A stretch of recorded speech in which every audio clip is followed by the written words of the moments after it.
আল্লাহ তাআলা বলেছেন আত্মহত্যা করবে না, হারাম। যে ব্যক্তি আত্মহত্যা করে তার জানাজা কোন আলেম তার জানাজা পড়াবে না। সামান্য সলিমুদ্দি কসিমুদ্দি জাতীয় কয়েকজন লোক যাবে আর একটা মুয়াজ্জিন জানাজা পড়ায় কবরে ধুয়ে দেবে। বড় জানাজা হবে না, বড় আলেম জানাজা পড়াবে না, যেহেতু সে জাহান্নামে যাবে। আত্মহত্যাকারী কোথায় যাবে?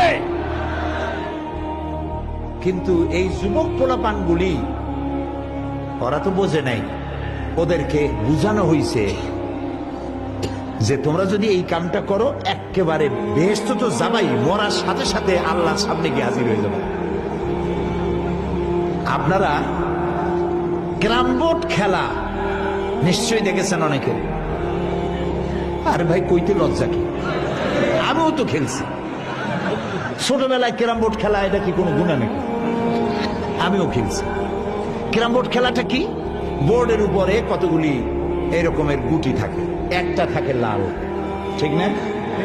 এখন বোর্ডের উপরে এই গুটিটা আমি মারতেছি, সামনে আর একটা গুটি, কিন্তু সামনের গুটিটা আমার মূল টার্গেট না। এই গুটিকে ওটাকে হিট করবে, সে ধাক্কা খাইয়া মারবে লালটাকে, লালটা পড়ে যাবে পকেটে। কিন্তু যে লালটা পকেটে পড়লো ওই বেচারা জানলো না যে আসলে মূল ধাক্কাটা কে মারছিল।